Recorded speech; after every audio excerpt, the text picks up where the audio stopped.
Aguardar ele entrar.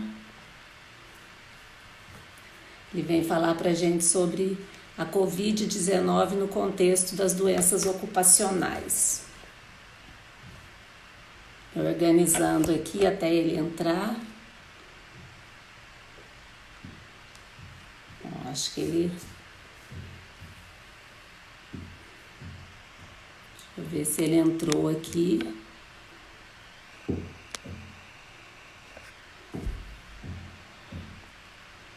Ele não apareceu aqui.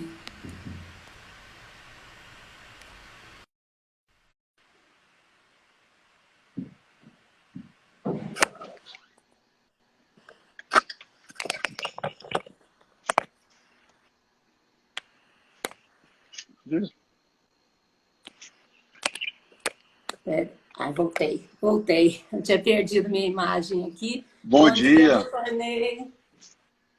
tudo bem, Tudo em Silmara? ordem? Conseguimos, né? Tudo em ordem ali? Graças a Deus, tudo em ordem. Estou me organizando aqui ainda. Eu queria tentar fixar nosso tema. Deixa eu ver se eu consigo fazer isso. Ah, sim, Que é interessante, né? Deixar fixado o tema. é, Vamos tentar aqui. Covid-19 no contexto das doenças ocupacionais, ok? Assim? pode ser. É Covid-19, dois pontos. Doença ocupacional, pode ser. Que aí fica mais curto, Pode né? ser? É verdade. Pega a tela, uma linha só, né? Isso. Covid-19, doenças ocupacionais. Estão me ouvindo bem, né?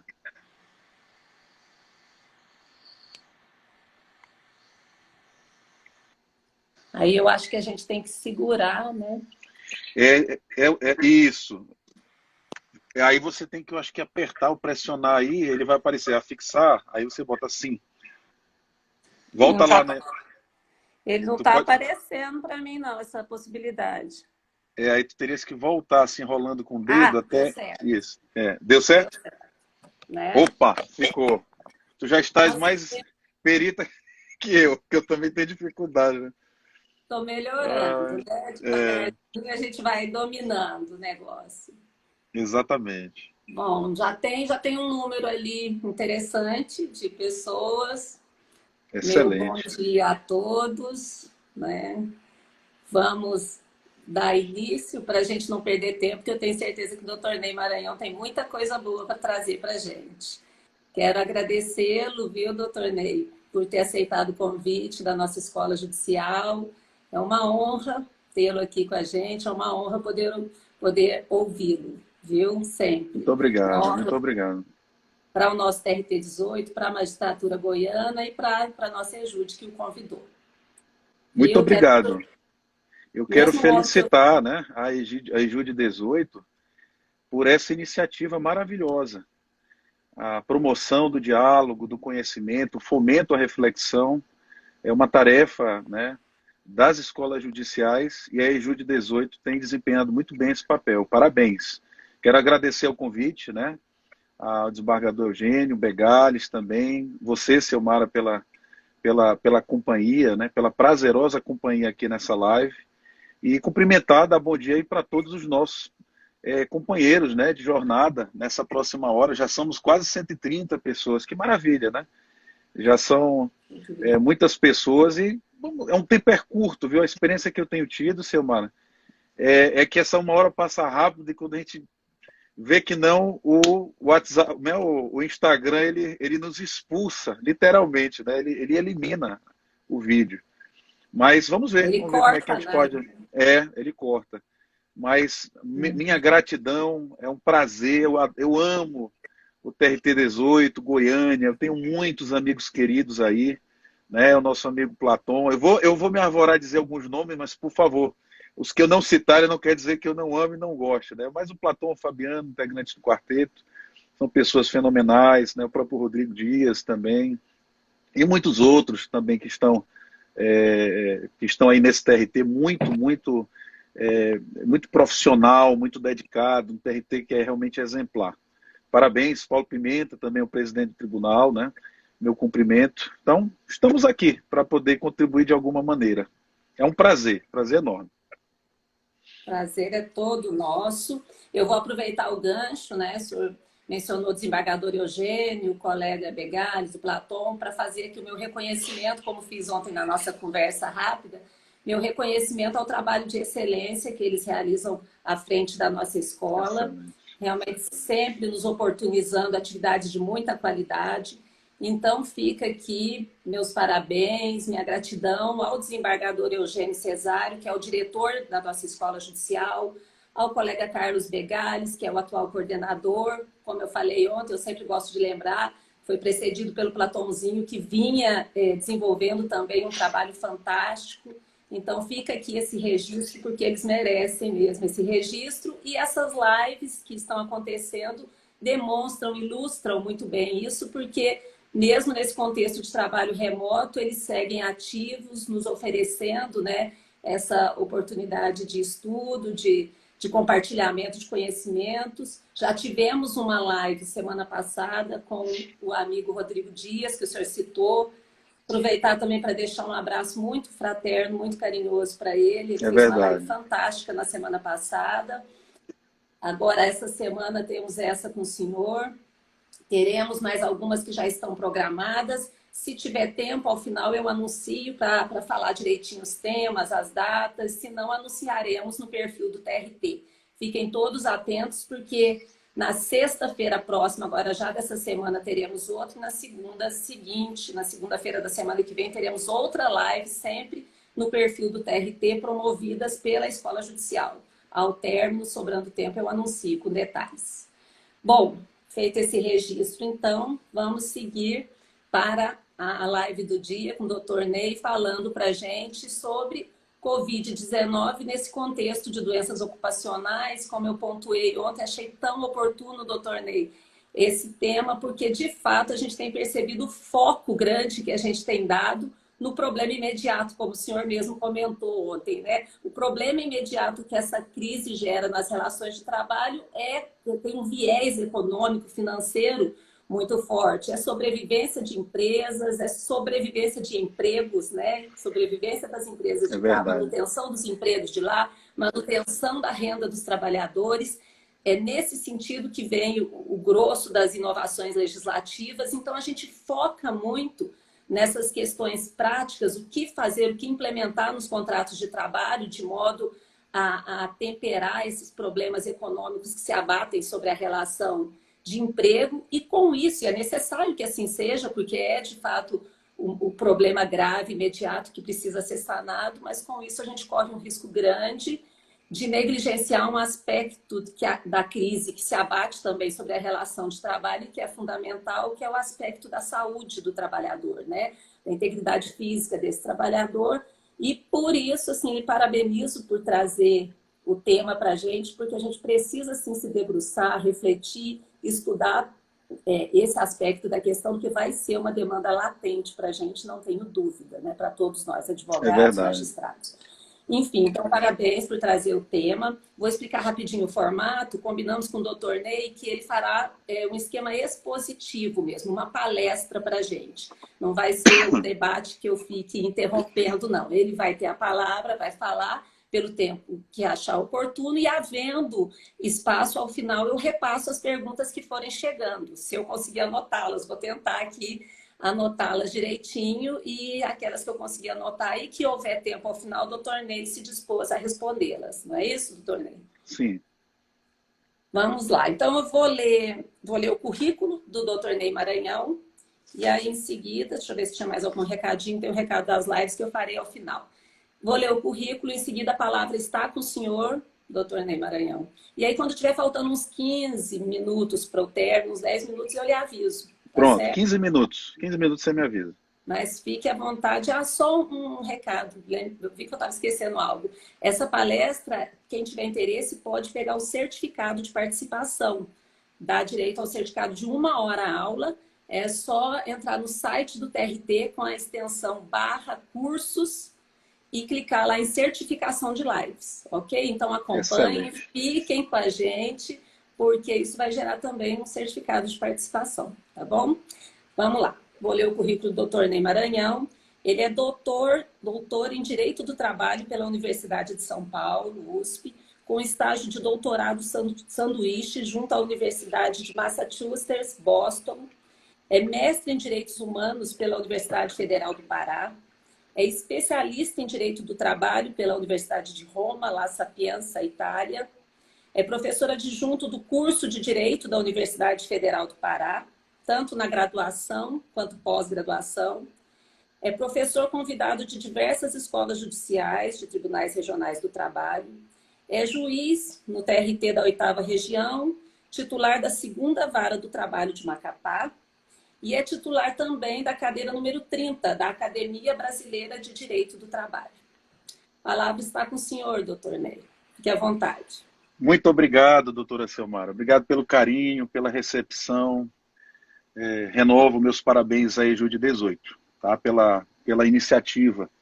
Inclusive pela certificação de horas, que não é algo muito comum, não tenho visto. Eu vou ganhar o meu também, a minha certificação? Eu também quero o meu, já pensei sobre isso. Vamos solicitar lá. Vamos, eu vou querer o meu certificado também.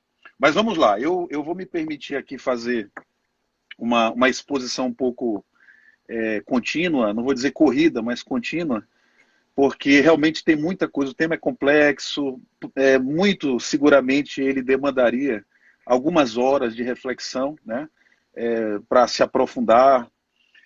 Então, o meu objetivo na verdade, não 1 hora, mas 40, 50 minutos, é fazer uma explicitação geral a respeito do tema no contexto da regência jurídica de excepcionalidade ou regência jurídica de crise estabelecida no Brasil através, aqui principalmente na MP 927. Enxergando aqui o Covid nas suas repercussões trabalhistas como doença ocupacional, né? Então, esse é o meu foco, meu recorte temático para essa explanação. Nós vamos ter 4 momentos. O primeiro momento eu vou falar muito rapidamente, porque quando eu falo de adoecimento e adoecimento do trabalho, eu estou falando também de ausências ao trabalho. E essas ausências ao trabalho, elas trazem reflexos jurídicos.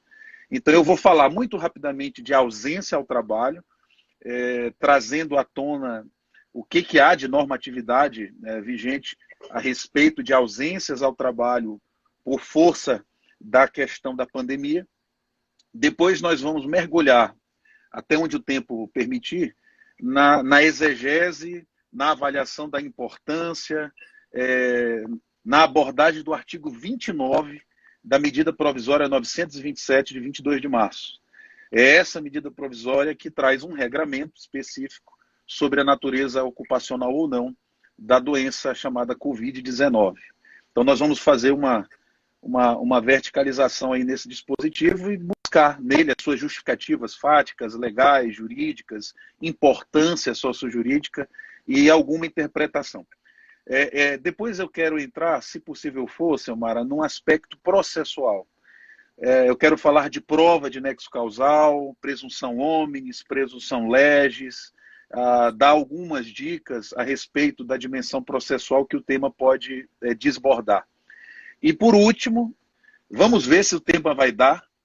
Eu acho difícil, mas se for possível, eu quero mencionar alguma coisa a respeito de responsabilidade civil patronal.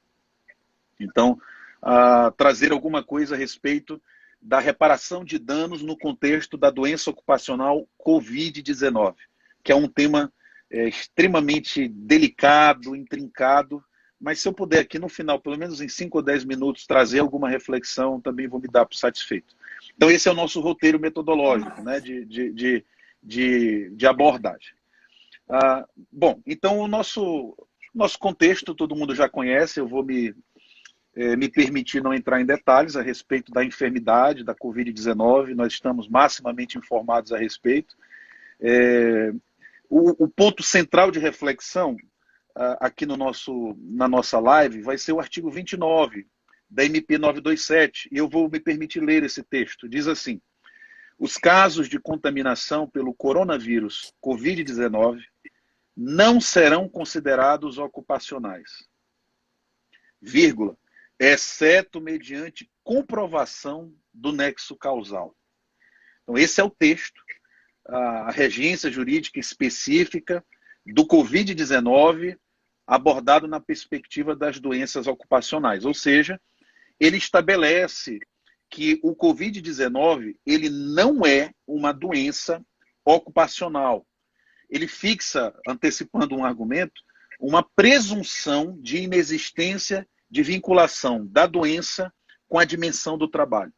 Em termos mais diretos, mais objetivos, o legislador faz presumir, impõe uma regência jurídica que faz presumir que a contaminação do Covid-19 se deu fora da fábrica, fora do escritório, fora do ambiente de trabalho. Então, foi fora. Isso se dá em razão do pressuposto da exposição comunitária, oficialmente reconhecida pelo governo brasileiro e pela própria OMS. Então, esse é o ponto. Eu vou me permitir também não entrar em detalhes da doença ocupacional, doença do trabalho, doença profissional, porque isso demandaria, eu acho que é um pressuposto teórico, eu acho que todo mundo aqui que está na live já tem, em termos estéticos, as doenças relacionadas ao trabalho, elas têm um gênero, as doenças ocupacionais, e elas comportam duas espécies, as doenças profissionais ou tecnopatias, que são doenças intrinsecamente relacionadas a determinadas atividades. É o caso da silicose. Quem trabalha em mineração e entra em contato com a sílica produz essa enfermidade que é diretamente relacionada à atividade da mineração.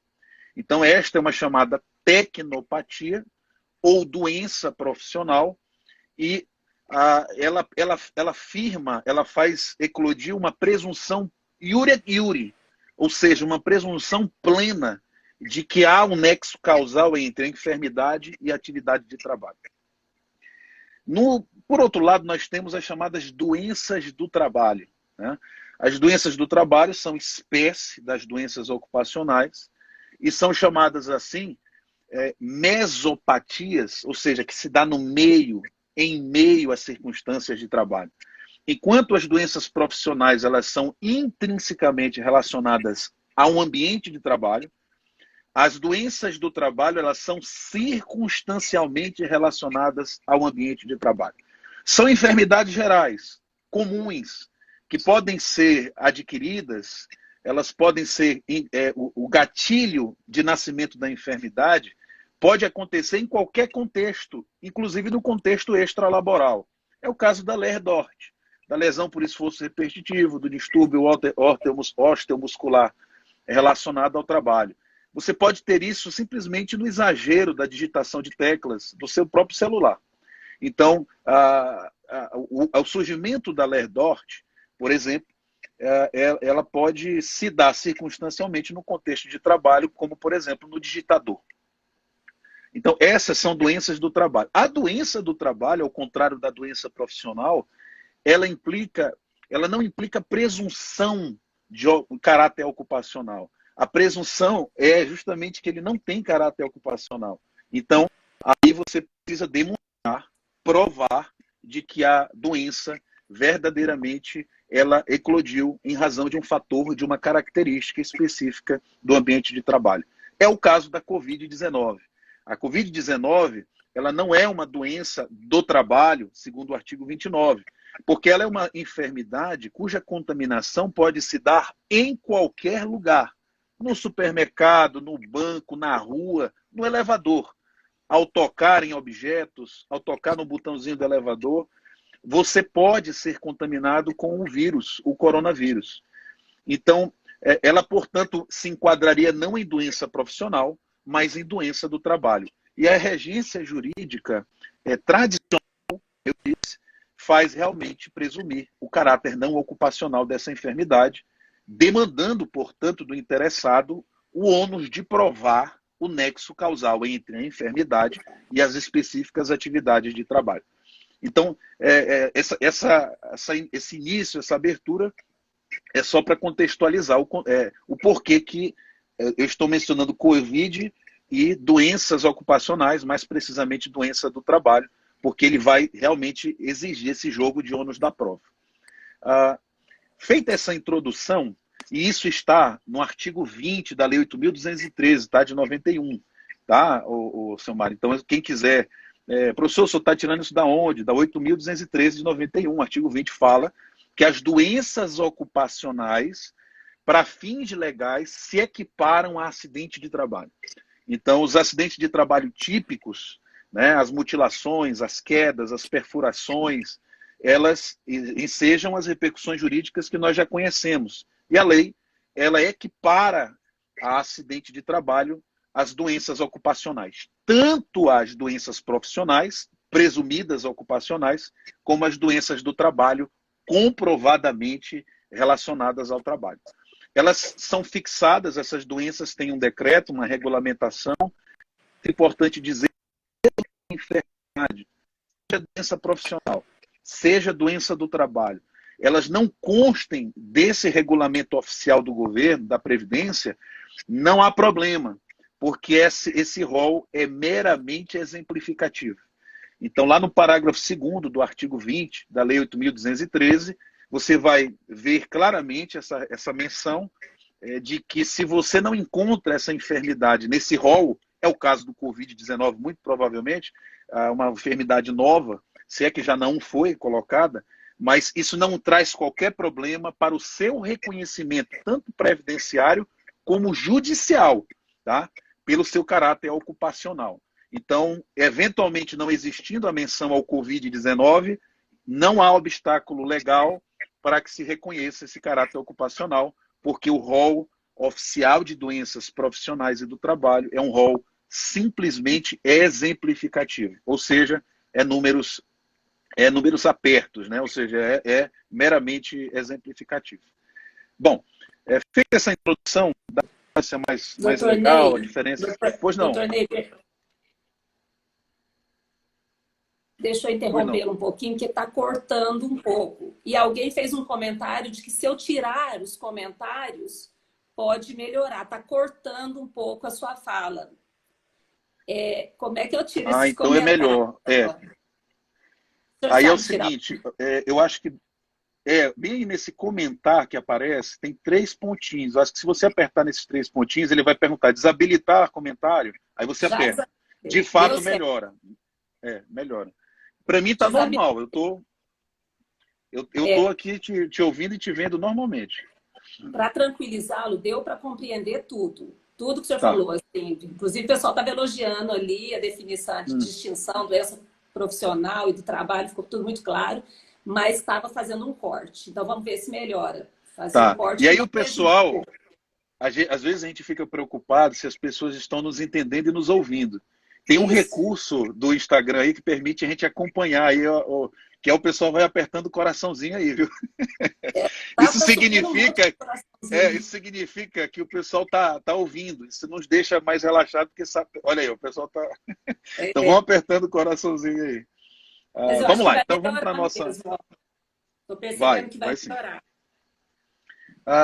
Com relação a faltas justificadas, seu Mário, eu vou tentar fazer uma explanação bem célere de novo, porque, claro, a gente está falando de adoecimento é afastamento do trabalho, em regra, e isso traz implicações, e eu preciso trazer para vocês a regência jurídica especial que tem para o tema.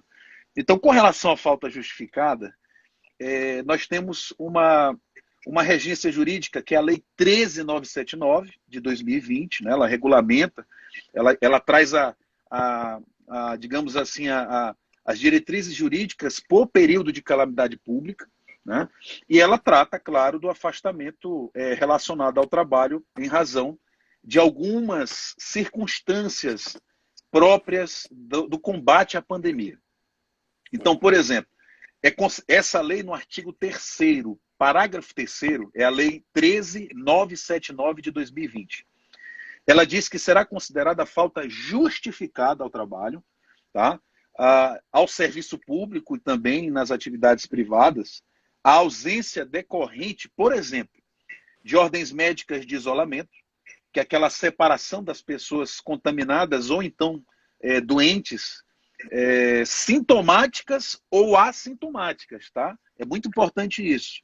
esse afastamento, essa ordem de isolamento por preceituação médica, ela abarca não apenas a pessoa doente sintomática, ela também beneficia a pessoa doente assintomática, por motivos que nós já sabemos. Mesmo o indivíduo que não tem sintomas, mas possui o vírus, ele transmite a enfermidade. Ele transmite o vírus. Então, essa pessoa. Agora, o que é mais interessante é que quem tem também direito e benefício, ou é beneficiário desse isolamento com falta justificada ao trabalho, não é apenas o indivíduo contaminado pelo coronavírus, né? Ou doentes com grande suspeita de coronavírus, mas também as pessoas que residem no mesmo endereço. Então veja que interessante. Se uma pessoa, o pai da família, ele está com um atestado médico abonador da sua falta ao trabalho, todos os seus familiares que residem na mesma casa são beneficiários também desse afastamento justificado. Então veja que é uma situação tão peculiar que quebra aquela ideia da pessoalidade do atestado médico. O atestado médico, ele abarca também todos os entes familiares, não importa se são filhos, avós, tios, sobrinhos, desde que resida no mesmo endereço, há o benefício da ausência justificada. E quando eu falo de ausência justificada, eu estou falando de interrupção do contrato de trabalho de início. Ou seja, não presto serviço, mas ganho meu salário. Então, os 15 primeiros dias, você sabe, são aqueles que o empregador ele faz o pagamento normal do salário. São faltas justificadas não apenas o isolamento, mas também a quarentena, que é um ato administrativo bem rigoroso que determina o isolamento completo de algumas pessoas. A exemplo daquelas pessoas que vieram da China, por exemplo, quando logo no início disso tudo, o presidente mandou eles ficarem aí no Goiás, né, numa cidade aí confinados, Anápolis. Isso aí é uma medida de quarentena, tá? Por ordem administrativa, o isolamento é por ordem médica e a quarentena por ordem do ministro da Saúde ou da autoridade pública estadual, municipal ou distrital. Também essas pessoas, claro, né, elas têm a sua ausência justificada, a interrupção do contrato. Fazer exame médico em razão da suspeita de Covid, casos de restrição para entrada ou saída do país. Você lembra aquela hipótese da MP 927 que determina o retorno ao trabalho de quem está licenciado, ou então o retorno ao trabalho de quem está de férias com relação aos profissionais de saúde, né? Então, os profissionais de saúde, eles foram convocados a entrar nas fileiras do Exército de combate à pandemia. Entretanto, algumas pessoas foram pegas de surpresa, porque elas estavam em pleno gozo de férias. Então, tinham pessoas que estavam em férias na Itália. Na Itália, não, acho que. Mas, vamos imaginar que a pessoa estava em outro país, né, visitando um familiar, ou então de férias mesmo, na Austrália, Nova Zelândia. E nós vimos que houve uma restrição expressiva da quantidade de voos, né? Então, essas pessoas que estão com dificuldade, inclusive por bloqueios, por ato do governo, né, o pessoal que não conseguiu vir de Portugal para cá, essas pessoas estão plenamente justificadas as suas ausências, por causa dessas impossibilidades materiais e físicas decorrentes da pandemia. Então, tudo isso é ausência justificada. Pois não?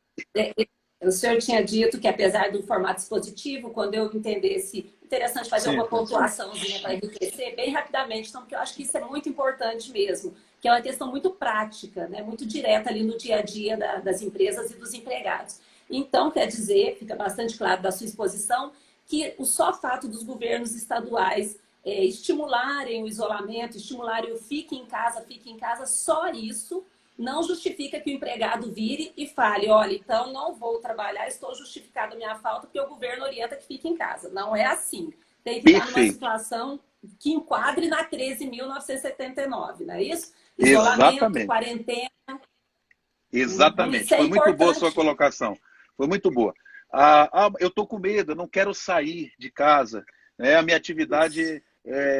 Então, veja bem, se aonde você mora, na sua residência, porque você sabe que tem atos públicos federais, estaduais, municipais e distritais.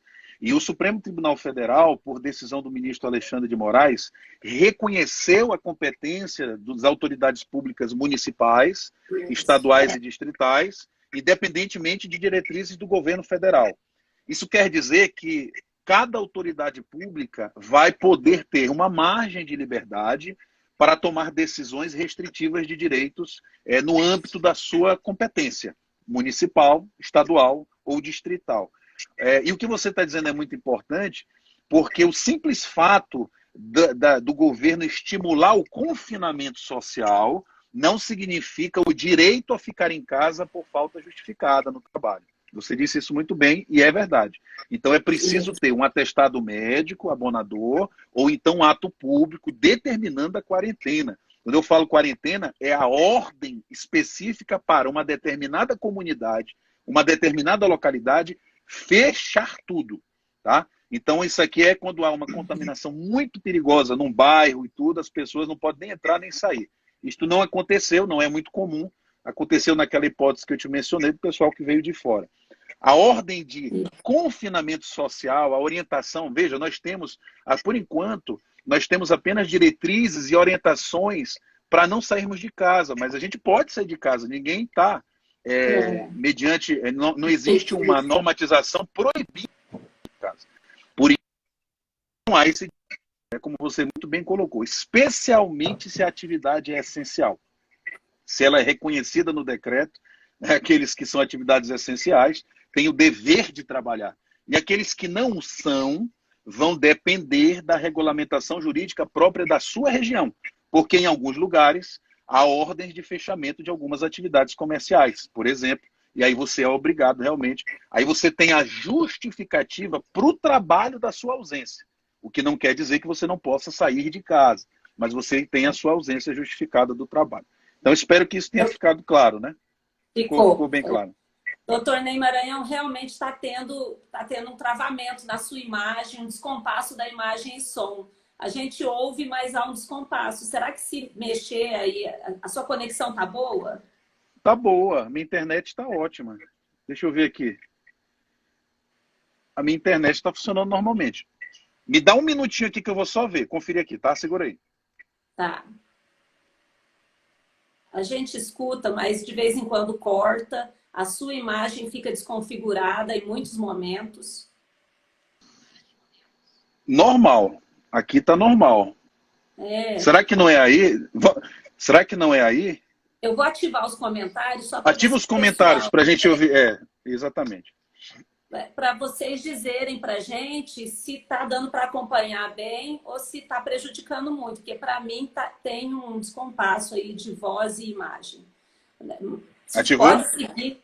Ativei. Ó, tá normal, ótimo. Então vamos se tá bom. Ótimo. Eu não tô vendo aqui os comentários. Para mim já apareceu, não apareceu. O pessoal deu ok? Tá dando ok, tá dizendo que tá normal, que tá bom, então vamos seguir. Ó, olha a internet dessa escola, hein?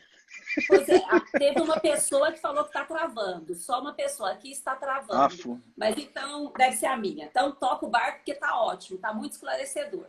Pode seguir. Tá bom, então vamos lá. Mas olha, se tiver, eu fico preocupado, porque senão prejudica, né? Não, estão dando ok. O senhor não está vendo os comentários, não? Não. Já reativou. Veja se você não desativou o seu. Não, eu não posso desativar, acho que é só você mesmo.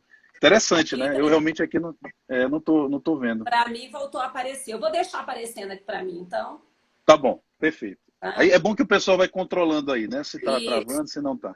Mas bom, estão dando ok, pode seguir tranquilo, que estão falando que tá ótimo. Então vamos avançar aqui. Uma coisa interessante sobre a ausência ao trabalho por Covid, e aqui eu não estou abordando se é natureza ocupacional ou não, tá? Eu não entrei nesse tema ainda, eu estou abordando a doença em si, né? Independentemente de ser do trabalho ou não, veja, o atestado médico abonador da ausência, ele não entra no detalhe se é fonte ocupacional ou não da doença. Não importa onde o trabalhador foi afetado, onde ele foi contaminado, se no trabalho ou não, ele tem o direito a essa ausência justificada. Tá? Então a gente ainda não entrou no debate propriamente do caráter ocupacional, né, da doença. Ainda nessa questão da ausência, o MPT publicou uma recomendação interessante em 21 de março, em razão da preocupação desse fluxo massivo de pessoas buscando as autoridades médicas, né, as UPAs, as unidades de saúde, para conseguir atestado médico, né, Selmar? Então, há um temor muito justificado desse afluxo enorme de pessoas acabar aumentando a expansão do vírus, né? Por isso que o Ministério Público do Trabalho, ele sugeriu que as empresas aceitem a autodeclaração do trabalhador. Tá? Então, vejam, é uma sugestão muito interessante, atende ao princípio da prevenção, ela resguarda a preocupação de interesse público primário de refreamento da propagação do vírus, mas é uma simples recomendação. Tá? Então, isso é apenas uma sugestão razoável. Razoável. Eu acho que entra a questão da boa-fé e tudo. É evidente que, se depois houver comprovação de que houve uma autodeclaração fraudulenta, mentirosa, isso implica, a meu ver, falta grave legitimadora da rescisão do contrato ou da resolução do contrato por justa causa, tá? Por violação do dever de boa-fé. Então, é uma medida interessante. O MPT sugere que essa autodeclaração tenha os mesmos efeitos previstos no artigo 3º, parágrafo 3º da Lei 13.979, ou seja, interrupção do contrato de trabalho. A pessoa recebe salário. Com relação a domésticos, e aí eu encerro aqui esse primeiro tópico, o MPT também publicou uma nota técnica bem interessante. Ele recomenda que o empregado doméstico ele seja dispensado como regra, tá? Com a remuneração assegurada, ou seja, interrupção do contrato de trabalho, pelo menos no período que vigora essas medidas relativas à saúde pública e à pandemia. Salvo nas hipóteses em que a prestação de serviço for absolutamente indispensável, como no caso de pessoas cuidadoras de idosas, que residem sozinhos, pessoas que precisam de cuidados especiais permanentes, né, que estão doentes, também pessoas que prestem serviço de cuidados a dependentes de trabalhadores que a atividade é essencial, ou seja, a pessoa precisa ir trabalhar, porque ela é uma atividade essencial. Então, essa questão dos domésticos tem preocupado bastante, especialmente depois da divulgação daquele caso de uma doméstica que contaminou-se com o coronavírus com a patroa, né, com a sua empregadora doméstica que estava com coronavírus. Essa é uma situação muito delicada, viu, Silmar? Eu recomendo que, de fato, uma vez comprovado a contaminação, o empregador doméstico ele libere o seu empregado, né? Ele pode se utilizar, inclusive, das medidas excepcionais da 927, da 936, né? Antecipa férias, enfim, evitando o contágio. Lembrando que é dever do empregador, inclusive do empregador doméstico, a utilização de técnicas de prevenção e de resguardo do equilíbrio do meio ambiente de trabalho do doméstico. Né? Então, evitar ao máximo a sua contaminação. Então, a gente agora é obrigado, né? ele tem esse direito a faltar, isso é uma questão complicada, né? Isso é uma questão muito complicada. Ao meu ver, fica muito a critério, é possível deixar a critério do trabalhador, desde que o empregador tome medidas concretas de tentar ao máximo prevenir e resguardar a saúde do empregado. Como, professor? É possível que a pessoa fique isolada em um ambiente da sua casa, né? Sem contato com as pessoas da família, é assim que tem sido feito com os profissionais da área de saúde, e a pessoa, o doméstico, continua suas atividades com esses resguardos de isolamento muito rigorosos. Não vejo problema quanto a isso, tá bom? Bom, vamos avançar aqui um pouquinho, né? Pra gente, eu não sei como é que está o nosso tempo, Silmara. Temos 20 minutos para o final. Mas está sendo interessante, mas as poucas perguntas que eu tive a oportunidade de ver, porque eu tirei os comentários para melhorar a gente ver. Mas as poucas perguntas que eu vi, o senhor já foi respondendo, sem nem saber então, pronto. que tinham sido feitas. Tá bom. Então está funcionando. Tá, qual é a importância? Ou seja, talvez não precisemos abrir tempo no final para perguntas. É isso que eu quis dizer. Qual é a importância do MP 927? Né? Olha, o seu está travando às vezes, viu, Silmara? O seu dá uma travadinha. A sua fala dá uma travadinha de É, vez em quando, é. A minha tá travando ainda? e o seu segue travando. Eu vou Meu só abrir a Deus. porta ali. Pode continuar a exposição. Tá bom, tá bom. Bom, qual a importância do artigo 29 da MP 927? É preciso destacar que, para o empregador e para o empregado, é muito relevante saber. Aqui eu estou entrando na questão se é ocupacional ou não. Aqui eu já vou entrar na fonte da contaminação, se deu no trabalho ou fora do trabalho, tá? Então, isso é muito relevante, porque se nós concluirmos que a contaminação se deu em razão da atividade de trabalho, ou seja, a sua fonte é intralaboral e não extralaboral, isso traz repercussões, sobretudo de ordem pecuniária ao empregador. Veja que o afastamento do empregado nas hipóteses de acidente de trabalho, lembrando, como eu disse no início, as doenças ocupacionais se equiparam a um acidente de trabalho típico, né? Elas impõem ao empregador a manutenção do recolhimento do FGTS. Então, já é uma grande diferença. Então, se o afastamento do trabalhador se deu, mesmo que por força do Covid-19, mas se não há demonstração de que essa infecção veio do trabalho, mas é a presunção geral normal do artigo 29, que foi extra-trabalho, o empregador está isento do recolhimento, por exemplo, do FGTS, no E, período de suspensão, no e não período tem de estabilidade. afastamento. E não tem estabilidade. Exatamente. Essa é a segunda questão que eu ia mencionar. Então, isso é muito importante porque, veja bem, o afastamento em razão da doença Covid, por si, não quer dizer que tem caráter ocupacional. Mas se nós, de alguma maneira tivermos essa confirmação, o empregador deve recolher os valores de FGTS. Como você um efeito muito importante é a restrição expressiva do poder patronal de rescindir o contrato. Porque quando a pessoa sai, ela entra no gozo do benefício previdenciário, do auxílio-doença acidentário, e quando ela retorna, ela tem direito a uma garantia de emprego, né? Um período de garantia do seu contrato de trabalho, pelo menos por um ano.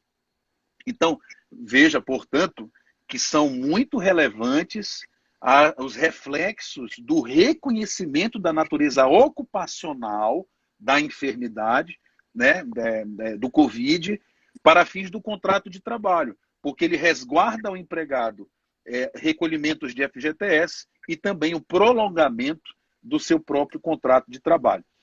Daí a importância de ter um regramento específico sobre isso, né?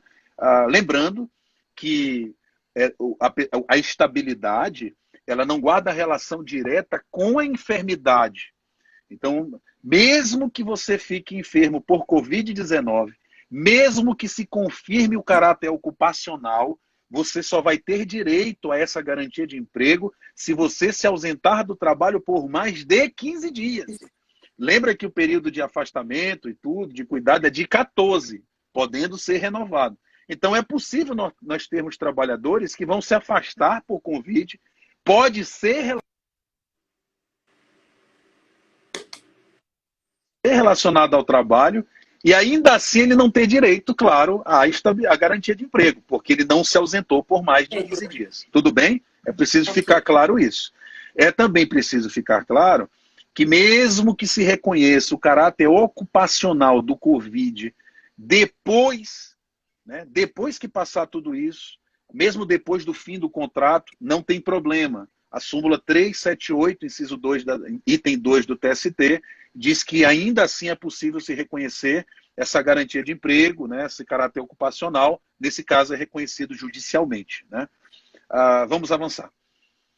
Quais são as justificativas? Eu quero explicar aqui, Samara, porque muita gente criticou o governo pela regência do artigo 29, que presume o caráter não ocupacional do Covid. Tá? E eu queria aqui justificar o porquê que a escolha governamental é correta, é razoável, é oportuna.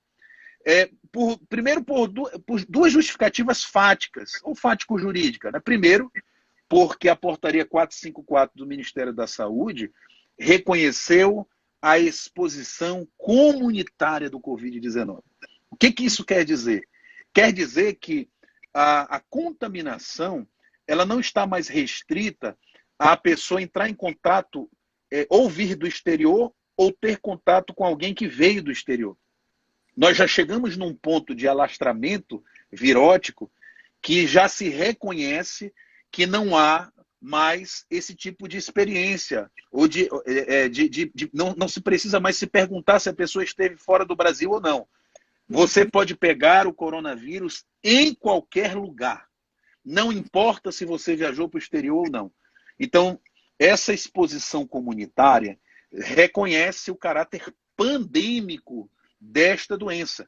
Portanto, ao sair de casa, no elevador, nas escadas, na rua, no supermercado, onde você estiver, você está sujeito ao risco de ser contaminado pelo coronavírus. Além disso, existe um amplo rol de atividades, Selmara, reconhecidas como essenciais. Não podem parar. E isso pressupõe, portanto, um intenso fluxo de trabalhadores, né?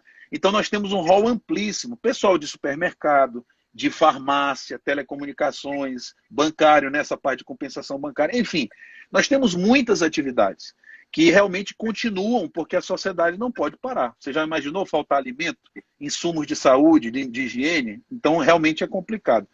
Então, isso está no decreto 10.282, tá? De 2020. Então, você vê o reconhecimento pandêmico da Organização Mundial de Saúde.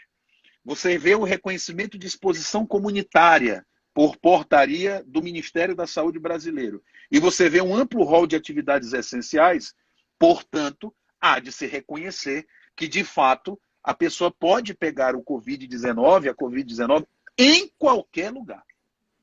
Em qualquer lugar. Além disso, eu estou tentando demonstrar razoabilidade, ou seja, eu não posso presumir que você pegou no trabalho, como regra, porque senão isso realmente seria impor um ônus demasiadamente pesado e desarrazoado aos empregadores. Eu concordo, né, com a regência da MP, porque se você presumir que todo mundo que pegou o Covid, as 25 mil pessoas que pegaram o Covid, se trabalhadores são todas do trabalho, é uma loucura, né? Então, para mim, a regência, só por esses elementos, já seria razoável. Mas existe mais um fator. A Lei 8.213 de 91, Selmara, no artigo 20, parágrafo 1º, diz que as endemias não são doença do trabalho. Então, veja, a regência jurídica ordinária, pré-pandemia, já reconhece que no caso de alastramento sistêmico, endêmico de uma doença, o empregador pode ficar tranquilo porque se presume o caráter não ocupacional. Aí eu lhe pergunto, seria razoável, se temos uma legislação dizendo que a endemia não é doença ocupacional como regra, nós, diante de uma pandemia, reconhecermos o contrário? É lógico que não. Então, em razão dessas diretrizes, é que eu registro a minha opinião de que o artigo 29 da medida provisória, ele não é apenas faticamente compreensível, mas diretriz e é muito razoável. Meu celular está acabando a bateria. Deixa eu botar aqui para carregar. Talvez ele fique um pouquinho torto. E para mim, continua dando uma travadinha. Eu estou conseguindo acompanhar plenamente, mas há uma travada. Assim, trava a imagem. Pergunta para o pessoal aí se está travando. Não, a bateria não influencia, não. Mas pergunta para o pessoal aí se está travando. Tá, os comentários. Pode seguir, aí eu ativo e o pessoal vai dando ok. Aí, por favor, se estão ouvindo e vendo, doutor Ney. Mas bom, tá ótimo. Deixa eu correr aqui, tá? Vou ter que correr um pouquinho. Temos 8 minutos para 1 hora. Nossa. Eu não sei se você tem disponibilidade, mas a gente, de repente, podia abrir outra live. Deixa eu lhe dizer uma coisa. Fique tranquilo. Eu tenho outra live às 11. Mas a gente pode sim, pode continuar mais 15 minutinhos aí, se preciso for, numa segunda live, tá bom? Eu estou vendo o nosso coordenador judicial dando ok, Carlos Begales. Você nos autoriza a abrir outra live, Begales? Para o perfil do TRT, tem alguma objeção? Aí ele coloca ali nos comentários, se ele autorizar, a gente abre por mais Tá uns bom, 15 minutinhos para o senhor fechar. tá bom. Bom, o que eu preciso dizer agora, avançando um pouco mais na própria 29? Veja que na lei, no artigo 20, parágrafo 1º, a linha D da Lei 8.213 de 91, quando ela fala que a doença endêmica ela não é de caráter ocupacional, ela coloca uma ressalva, que diz assim: salvo comprovação de que é resultante de exposição ou contato direto determinado pela natureza do trabalho. Então veja que a própria lei pré-pandemia, ela diz que presume-se o caráter não ocupacional, mas é possível provar o contrário. Eu estou ouvindo um cachorro? É o meu. É porque eu estou Ah, em é o casa. teu, é o teu. Ah, tá bom. Desculpa, eu pensei que estava na escola. Não, desculpa, eu estou Ah, em tá casa bom. e a cachorrinha é difícil. Eu Ah, conversei com tá ela, bom. mas não funcionou. Tá bom. Então, veja bem, a regência pré-pandêmica, ela admite a prova em contrário, tá, Silmara? Então, veja que o artigo 29 segue a mesma trilha. Ele diz que não é natureza ocupacional, mas admite a prova em sentido contrário. Então, vejam, o artigo 29 da MP 927 espelha com exatidão a regência jurídica pré-pandêmica, né, de que se presume o caráter não ocupacional. Que presunção é essa? Isso é muito importante. É uma presunção meramente iuris tantum, simplesmente relativa. Então, quando a gente diz que o artigo 29 afirma que não há natureza ocupacional para a Covid, significa apenas que nós estamos partindo do pressuposto presuntivo, relativamente presuntivo, de que não é da natureza ocupacional. Mas é possível provar o contrário. Então, isto é muito importante, porque ela admite, portanto, uma prova em sentido contrário. E aí, o que eu queria entrar nessa dimensão do ônus da prova, Selmara, e isso vai guardar relação direta com o nível de risco da atividade de trabalho. Há uma certa gradação ou um paralelismo entre a exposição arriscada de determinadas atividades de trabalho e a quebra dessa presunção de natureza não ocupacional. O que eu quero dizer com isso? Quanto mais a atividade profissional ensejar a imersão do trabalhador em riscos elevados acima do normal que o cidadão comum, para fins de contaminação do coronavírus, mais simples é romper essa presunção de inexistência de caráter ocupacional. Não sei se eu fui claro, tudo bem? Foi. Então, isto é muito importante. Isso significa, logo, que algumas atividades de trabalho vão permitir a inversão do ônus da prova, a presunção contrária. E Exatamente. isto, que critério nós vamos usar? Isso é um problema, né? O Ministério Público do Trabalho, quando ele fez uma recomendação técnica, ele usa uma tipologia de riscos ou uma gradação de riscos da OSHA, né, que é a Occupational Safety and Health Administration, lá dos Estados Unidos. É como se fosse o órgão público americano, é o órgão público americano que trata da saúde e segurança dos trabalhadores. E ela publicou um encarte já no período pandêmico, onde ela estabelece faixa de riscos em relação à contaminação do coronavírus. E a OSHA estabelece 4 faixas de riscos. Eu acredito que essa faixa de riscos estabelecida pela OSHA é o atual estado da técnica, tá? A Convenção 55 da OIT permite que o juiz use, né, o atual estado da técnica. Ela pode servir de parâmetro para a nossa aferição dessa ideia de presunção ou não do caráter ocupacional da Covid-19. Então, quais são essas faixas? Em primeiro lugar, a faixa altíssima de risco. Quem é que está nessa faixa altíssima de risco? Profissionais com alto potencial de contato, com casos confirmados ou suspeitos de Covid-19. Pessoal do procedimento médico, laboratorial, todo o pessoal médico, enfermeiro, técnico de saúde, limpeza que entra no quarto da pessoa que está com Covid ou suspeita de Covid. O pessoal pós-morte também que cuida, né, do corpo, aquela coisa toda. Paramédicos, dentistas, técnicos de enfermagem, todos são reconhecidos pelo órgão americano como sujeitos a riscos altíssimos. Não são altos, são altíssimos. Esses, com certeza, pode-se presumir que a contaminação se deu no trabalho. Deixa eu só fazer um aviso, tá acabando, acho que tem 2 minutos. Então, vamos deixar cair naturalmente, eu chamo de novo, ok? Aí você grava, não esquece de gravar, né? Tá. E aí você grava e aí reinicia que eu volto para a gente continuar um pouquinho. Abro outra live. Então, se estão nos ouvindo... Falta quantos minutos aí? Voltem conosco depois. Para mim, faltam 2 minutos aqui. Tá, então deixa eu terminar esse tópico. Então, esses riscos... Veja bem, seu mano. Veja que a regência brasileira, na 927, ela estabeleceu, por exemplo, para profissionais de saúde, a intensificação do trabalho. Ela permitiu que em 12/36 se transformasse 12/12. Então, nós vamos ter profissionais da área de saúde imersos dentro do ambiente de alto risco de contaminação. E aí, é mais razoável eu presumir que a contaminação se deu no ambiente de trabalho que fora. Até porque essas pessoas vão passar 12, 13, 14 horas direto trabalhando com pessoas contaminadas.